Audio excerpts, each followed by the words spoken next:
This is Harry Judd for Boxing Social in association with Betfred. We're here in Liverpool for the Liam Swift and Hassan Winninyenko. The weigh-in's just done. I'd like to be joined by Johnny Nelson. Great to have big-time boxing back in Liverpool. Without a doubt. You know what? Last time it stands out I was in there is when David Haye was fighting Tony Bellew.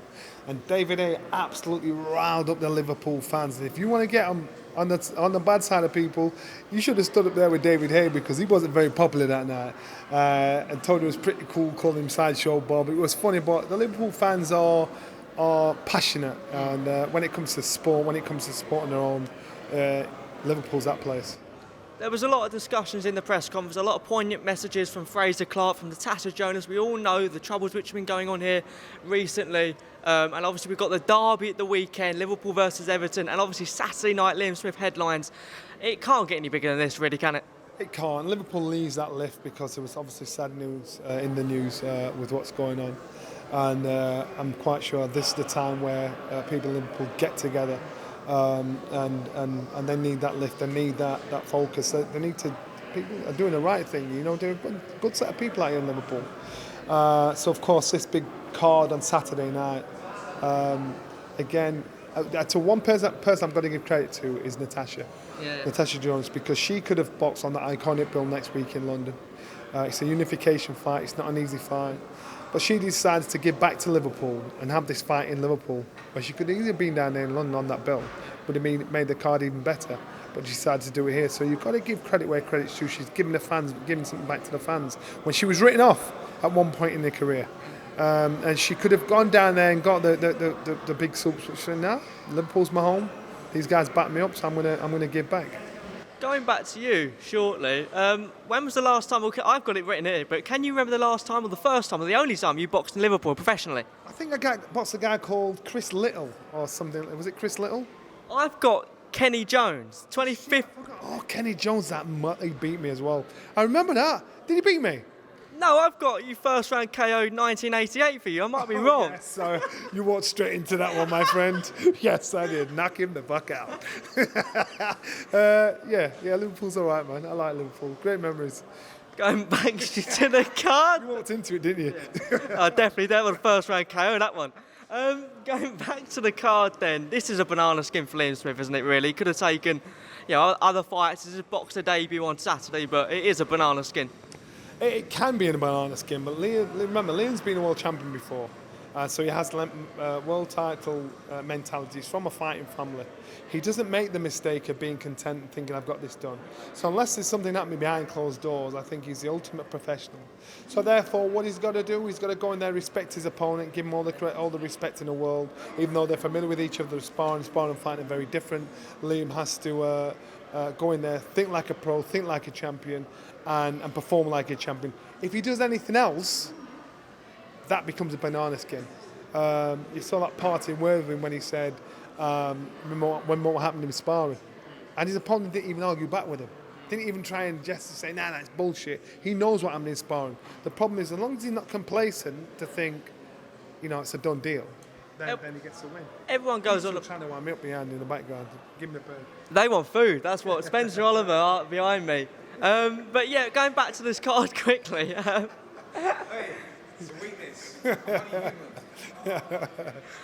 Everyone mentions the Sam Egerton fight against Hassan, but Liam's no Sam Egerton really. Hassan came in at 2 weeks' notice for that fight, and I've seen it many times in our fight game where fighters make the mistake and think he's a step-in, late notice opponent.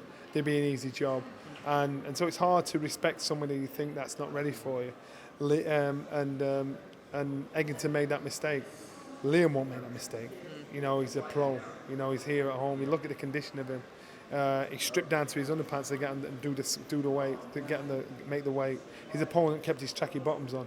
So it shows the heavier, the more natural, the one that's natural to weight is Liam. Liam, I think he'll go in there. He'll be professional, get the job done. He'll be educated, pressure, and in doing that, he gets the win here at home in Liverpool. Is there a lot of pressure on Sky to deliver those fights for Liam? Because he wants that world title. Yeah, again, he's 34 years of age. The titles are obviously at their point at the moment. We wanted the Eubank fight. there's a lot of pressure on Sky. Would you agree? You know what? I wasn't in the boardroom when these guys sat down and did the deal, so they'll have a path of what they're going to do with Liam, and Liam would have agreed or disagreed with it. So we know or we don't know. We can always surmise, we can always guess, but I believe that Liam did this, and there's a path for him to move on. And if he's happy with it, he's happy with it. If he isn't, they wouldn't have done the deal. So I don't think there's any pressure. I think there's a game plan. And a few more from me. Adam Azim coming back, a huge talent. Excellent talent. I think this young man is his goals to be a world champion, to be a British champion in next to no time, are perfect goals to set. You look at him, he prepares himself like a true pro. Physically, you're looking at him, this guy can fight. He's a very talented young man. And so I do believe he could be at British title level very, very soon. Arguably fight of the night. We don't see many people defend the British title, but Dan Aziz versus Shakan Pitters, that is a monster fight, that. Yes, it is. You know, you've got a cheerleading crowd behind you. They're all sticking the birds up throwing tomatoes at me.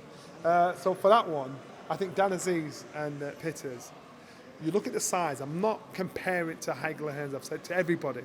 What I'm saying is you look at the style of this fight, how it's going to be. So Dan has got to turn this into a tear-up. It's going to be painful for both fighters. The longer this fight goes, the better it suits Pitters. So he's got to turn it into a tear-up to get the taller man standing to try and fight like a small man.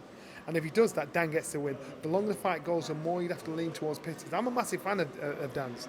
I love the style. I love his mentality. I love that determination. But I do understand this is a tough night, a tough ass, and it's going to be painful for both fighters. And it should, if he wants to win, it can't go the distance. Finally then, Sunday we've got the gloves are off. Shields, Marshall. Just give us a little bit of an insight on what we can expect in that. Is it the Froch Groves? Is it the White Chisora? What is it? Brandon Marshall knows how to press Claressa's buttons. That's what I'm saying. And one is personal, the other is business. I ain't saying no more than that.